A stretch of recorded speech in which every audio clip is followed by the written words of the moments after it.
E aí, galerinha, preparados para mais uma aula?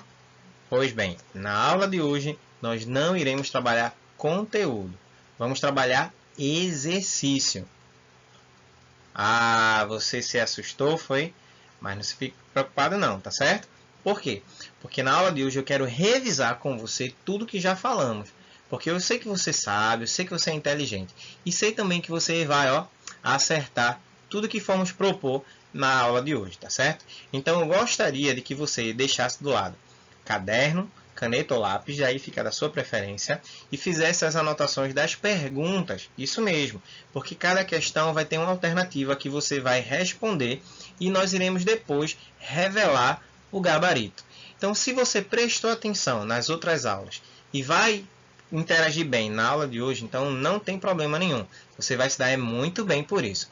Por isso, esteja preparado que nós iremos começar com a série de exercícios para deixar você pronto para o que vai vir pela frente. Sabe o que é?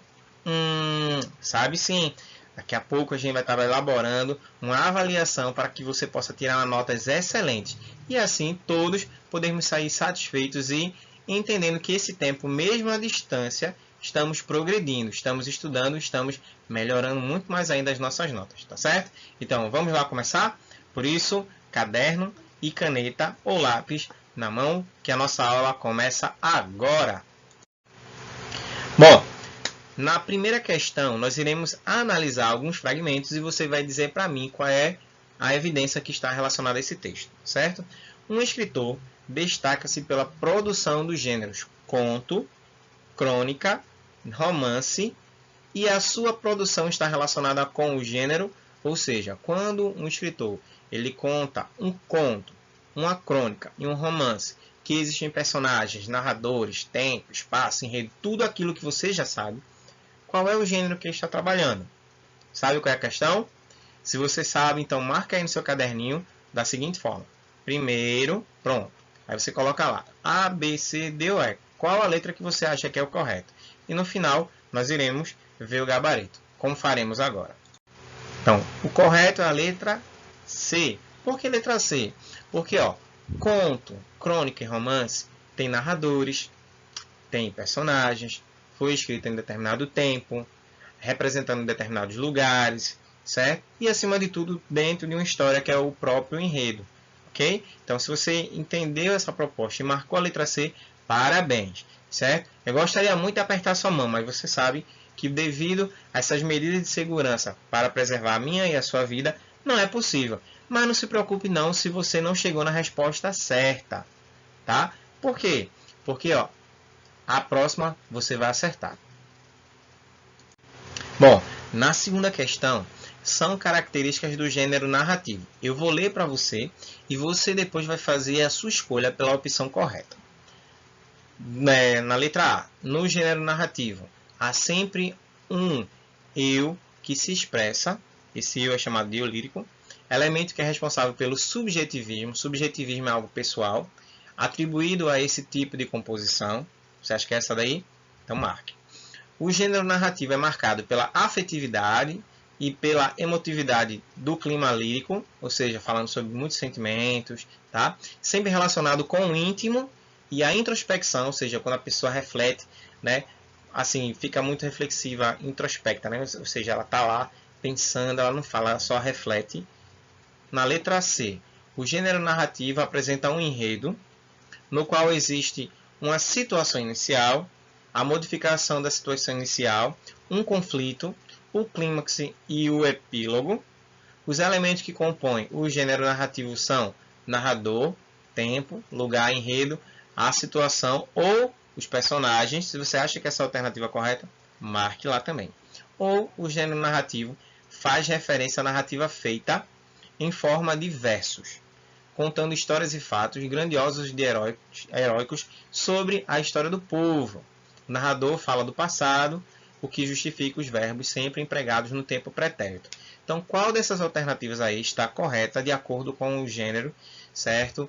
Que nós sempre temos a oportunidade de ver, que são os contos, as histórias em quadrinhos, tá? Que eles contam lá e fazem parte do tipo textual chamado de narrativo, ok? Vamos lá? Se você sabe, vamos conferir a resposta? Então, letra C. Então, se você prestou atenção que todo gênero narrativo, certo? Ele tem narrador, tempo, espaço, enredo, circunstância relacionada, situação inicial, conflito, marcou tudo isso daí porque viu essas características, você está correto. Se palavras como epílogo lhe confundirem um pouquinho, geralmente o epílogo é sempre uma expressão relacionada a alguém que você faz uma dedicatória, tá certo? Então é mais ou menos isso. Mas se você chegou um pouco, certo, próximo dessa questão, não fique triste. Tem mais questão para você também responder. Vamos ler agora o terceiro texto, tá? O lobo e o leão. Um lobo que acabara de roubar uma ovelha, depois de refletir por um instante, chegou à conclusão que o melhor seria levá-la para longe do curral, para que enfim fosse capaz de servir-se daquela merecida refeição, sem o desejado risco de ser interrompido por alguém.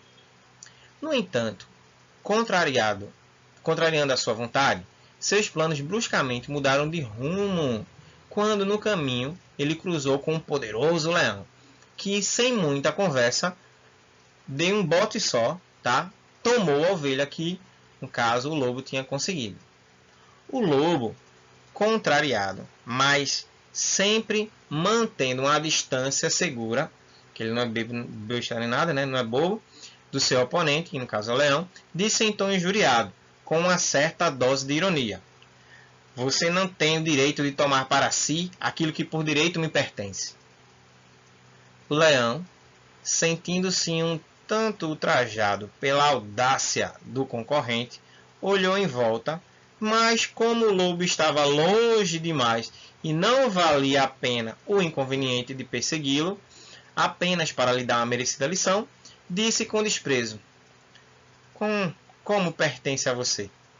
Você por acaso o comprou? Ou por acaso terá o pastor lhe dado como presente? Por favor, me diga como você a conseguiu. Bom, depois de analisar essa história, chegamos à conclusão que esse gênero ele é lírico e a história é uma crônica, épico e é uma anedota, uma piada, narrativo e relaciona ao conto, lírico é um poema ou é narrativo, conta uma fábula. Então, pelas características e se você sabe identificar alguns gêneros, então você já sabe qual é a resposta certa. Marcou a sua resposta? Vamos para o gabarito. E a resposta é fábula. Mas, professor, eu pensei que fosse um conto, porque tem personagem, tem narrador, é verdade. Todo texto narrativo tem isso aí. Mas por que é uma fábula? Porque na fábula, os personagens são animais. Essa é a grande diferença. Já no conto, você não tem como fazer um conto com animais. Porque a partir do momento que você coloca personagens animais ou não humanos, certo? Ele passa a ser de outra natureza, ok? E neste caso aqui é uma fábula. Ok? Não fique triste, tem mais. A essência da teoria democrática é a suspensão de qualquer imposição de classe, fundada no postulado ou na crença de que os conflitos e problemas humanos, econômicos, políticos ou sociais, são solucionáveis pela educação, isto é, pela cooperação voluntária mobilizada pela melhoria, certo, da opinião pública esclarecida. Está claro que essa opinião pública terá de ser formada à luz dos melhores conhecimentos existentes, e assim a pesquisa científica nos campos das ciências naturais e das chamadas ciências sociais deverá se fazer a mais ampla, a mais vigorosa, a mais livre e a difusão desses conhecimentos a mais completa, a mais imparcial e em termos que os tornem acessíveis a todos. Isso aí foi uma fala de Anísio Teixeira, tá? No livro Educação é um Direito. Ou seja, ele foi um dos grandes pioneiros pela educação básica no país e ele lutava para que todos tivessem acesso a essa educação. Ok? Bom, nós iremos agora analisar o seguinte. No trecho chamadas ciências sociais, o emprego do termo chamadas indica que o autor ele quis relacionar ou falar o quê? Vê nas ciências sociais uma panaceia, não uma análise crítica da sociedade. Ele vê isso como um problema que vai dar dor de cabeça. Ele considera utópico os objetivos dessa ciência, ou seja, ele considera que são coisas que as pessoas não vão conseguir realizar. Prefere a denominação teoria social, a denominação ciências sociais. Ele prefere uma coisa mais simples do que uma coisa muito mais complicada. Discorda dos pressupostos teóricos dessas ciências, ou seja, ele não concorda com tudo aquilo que essas ciências dizem que seria bom e necessário, ou utiliza com reserva a denominação ciências sociais. Então, dentro dessas questões aí, pelo que você viu, analisando o texto, qual é a sua resposta correta? Vamos lá? Vamos para o gabarito? Então, nesse caso aí, é a resposta da letra E. Observe que, por algumas vezes, ele coloca, certo, de forma bem reservada, a denominação da expressão ciências sociais. E o que são ciências sociais? São as ciências que estudam a sociedade, o comportamento da sociedade. Entre essas ciências sociais, nós encontramos aquelas que estão relacionadas ao desenvolvimento das cidades. Então, é estudado, por exemplo, o comportamento do homem do campo, do homem da cidade, o pensamento relacionado ao consumismo, se as cidades elas são mais voltadas para ter uma característica mais rural, mais urbana, se sofre influência de alguma cultura vinda de fora ou cultura herdada por antepassados. Então, tudo dentro dessa linha, tá certo? E essas ciências sociais ajudam justamente a medir ou tentar entender o comportamento da própria cidade, da própria sociedade, ou então, quem sabe, até das futuras gerações. Questão de número 5.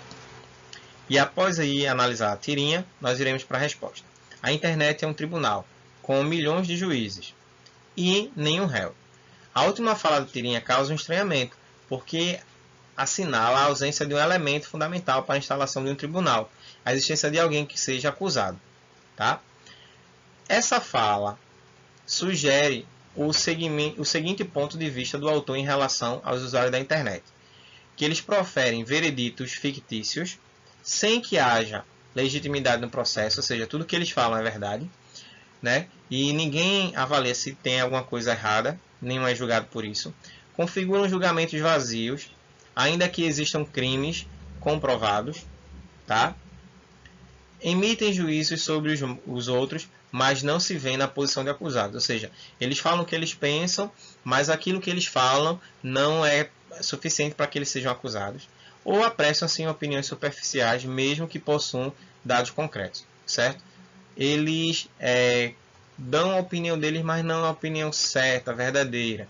Mesmo que ele saiba o certo e o verdadeiro, mas ele não faz isso. Então, dentro dessas configurações, o que é que você acha que ele quis dizer?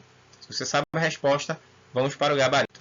Então, no gabarito, observamos que emitem juízos sobre os outros, mas não se vê na posição de acusados. Ou seja, eles falam coisas, mas eles acham que, por eles falarem nas redes sociais, participarem desse intercâmbio de informações na internet, eles não podem e não se sentem acusados de nada. Por isso que eles não aceitam nenhum tipo de acusação. Ok? Vamos prosseguir. Tem muita coisa ainda. Leia para uma criança. Os textos publicitários são produzidos para cumprir determinadas funções comunicativas. Os objetivos desse cartaz estão voltados para a conscientização dos brasileiros sobre a necessidade de as crianças frequentarem a escola regularmente, a formação leitora começar na infância, a alfabetização acontecer na idade certa, a literatura ter o mercado consumidor ampliado, as escolas desenvolverem campanhas a favor da leitura. Então, leia para uma criança. Qual é o objetivo dessa campanha? Então, se você sabe, se identificou, se percebeu direitinho, vamos agora para o gabarito para conferir se você realmente fez a certa. Então, ó, a formação leitora começa na infância. Em outras palavras, aqui o anúncio publicitário, tá? Ele está querendo colocar para nós que nós precisamos estimular as crianças a lerem desde cedo. Mesmo aquelas que não sabem ler. Você sabia disso?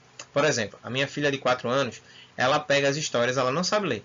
Mas ela lê as histórias da forma como ela imagina. Por quê? Porque isso vai gerar nela o sentimento pelo aprender, para saber o que é que cada palavrinha realmente quer dizer e o seu significado.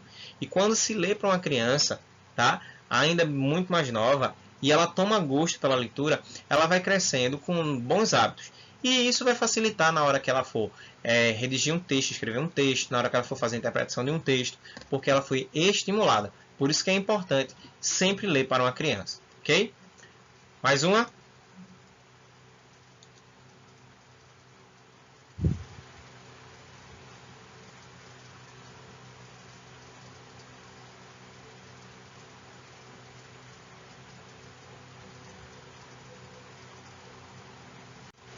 Vamos ler agora o texto de Quincas Borba, de Machado de Assis. E enquanto uma chora, outra ri. É a lei do mundo. Meu rico Senhor, é a perfeição universal. Tudo chorando seria monótono, tudo rindo cansativo. Mas uma boa distribuição de lágrimas, e poucas, soluços e sarabandas, acaba por trazer à alma do mundo a variedade necessária, e faz-se o equilíbrio da vida. Polka é um tipo de dança, e sarabanda é um tipo de dança, certo? Então, nesse caso aqui de Quincas, ele está dizendo que é necessário que haja um equilíbrio entre os momentos de alegria e os momentos de tristeza. Nesse caso aí, de acordo com o narrador, os erros do passado não afetam o presente, a existência é marcada por antagonismos, coisas contrárias, a sabedoria está em perseguir a felicidade, cada instante vivido deve ser festejado, ou os momentos felizes são mais raros que os tristes. Então, de acordo com todas essas informações que nós já temos, qual seria a proposta do autor? Vamos lá? Então, ó, a existência é marcada por antagonismo. Existe um momento na nossa vida que estamos felizes, estaremos rindo, dançando, festejando, celebrando. E existe um momento que estaremos tristes, estaremos aí chorando, depressivos, para baixo, ok? Vamos lá. Oitava questão. Da garrafa estilhaçada no ladrilho, já sereno, escorre uma coisa espessa que é leite. Sangue não sei. Por entre objetos confusos, mal redimidos na noite, duas cores se procuram, suavemente se tocam, amorosamente se enlaçam, formando um terceiro tom, a que chamamos de aurora. Né? Esse texto aí foi de Carlos Drummond de Andrade. Nesse fragmento, né, ele constrói de forma poética a aurora, o que permite visualizar esse momento do dia correspondente. Né? E a aurora, nesse caso daí, é aquilo que nós também chamamos de pôr do sol. Tá? Quando nós vemos alguns raios solares com a coloração justamente das nuvens e também do céu que vai mudando a sua tonalidade, ele se entrelaça, fica aquele tom mais alaranjado, e alguns dias mais avermelhado e alguns dias mais rosado. Certo? Os objetos confusos, mal redimidos da noite, a garrafa estilhaçada e o ladrilho sereno, a aproximação suave de dois corpos, ao enlace amoroso de duas cores, ou ao fluir espesso do sangue sobre o ladrilho. Então, dentre essas questões aí, o que é que permitiu você visualizar o que o autor queria dizer? Então, observamos que é ao enlace amoroso de duas cores. Tá? Ele fala do sangue e fala do leite. Então, o branco com o vermelho, quando eles se entrelaçam, vai dando aquele rosado, né? Puxando para um rosa mais claro. Então, foi sobre isso aí que o autor nos fez refletir nesse fragmento. Bom, com base no texto abaixo, indique a alternativa cujo elemento estruturador da narrativa não foi interposto no episódio, ou seja, não foi colocado. Tá? Por que não quis pagar uma garrafa de cerveja Pedro da Silva Pedreiro, de 30 anos, residente na rua Xavier 25, Penha, matou ontem, em Vigário Geral, o seu colega Joaquim de Oliveira. Tá? O cara foi tomar cerveja com o outro, não quis pagar, e o outro achou por bem matá-lo. Era justo, ele ia se ferrar sozinho pagando. Mas você concorda com isso? Bom, depois de analisar esse fragmento, vamos agora investigar o que é que está faltando. O que é que não foi colocado aí. Que é o que nossa pergunta está colocando aí para a gente. Tá? Com base no texto abaixo, indica a alternativa cujo elemento estruturador na narrativa não foi colocado. Lugar, época, personagem, fato ou modo. Então, desses casos aí, um deles não foi colocado. Tá? Se você já sabe, bora conferir? O modo. E aí, ó, 30 anos, residente lá, matou ontem em Vigário Geral seu colega. Matou como? É o modo. Então, não especifica como foi que Joaquim foi morto. Então, é isso que estava faltando na nossa narrativa. Se você prestou atenção e marcou essa letra aí, parabéns! 10ª questão, tá? Vamos lá. Considere o texto. O incidente que se vai narrar é de que Antares foi teatro na sexta-feira, 13 de dezembro do ano de 1963, tornou essa localidade conhecida, de certo modo famosa na noite para o dia. Bem, mas não convém antecipar fatos nem ditos. Melhor será contar primeiro, de maneira tão sucinta e imparcial, quanto possível, a história de Antares e de seus habitantes, para que possa ter uma ideia mais clara do palco, do cenário e principalmente de personagens principais, bem como da comparsaria desse drama, talvez inédito nos anais da espécie humana. Tá? Esse fragmento aí relacionado a Antares é sobre um incidente que aconteceu em que houve greve, certo, em um cemitério. E aí, algumas pessoas da cidade morreram e não puderam ser enterradas. À meia-noite, todos os corpos que estavam nos caixões ficaram lá aguardando a sua vez de serem sepultados. E como o cemitério estava em greve e eles não podiam ser sepultados, o que aconteceu? Eles voltaram à vida. E como não podiam passar a noite no cemitério, voltaram para casa. Imagina a confusão. Se isso aguçou a sua curiosidade, eu aconselho a você a procurar, baixar, até mesmo na internet, em PDF, o Incidente em Antares. Você vai gostar da leitura, mas também você vai se surpreender com o final dessa história. Bom, mas voltando para cá, para a gente tentar entender um pouco mais essa estrutura do texto, você vai marcar agora a alternativa que evidencia o papel do narrador desse fragmento.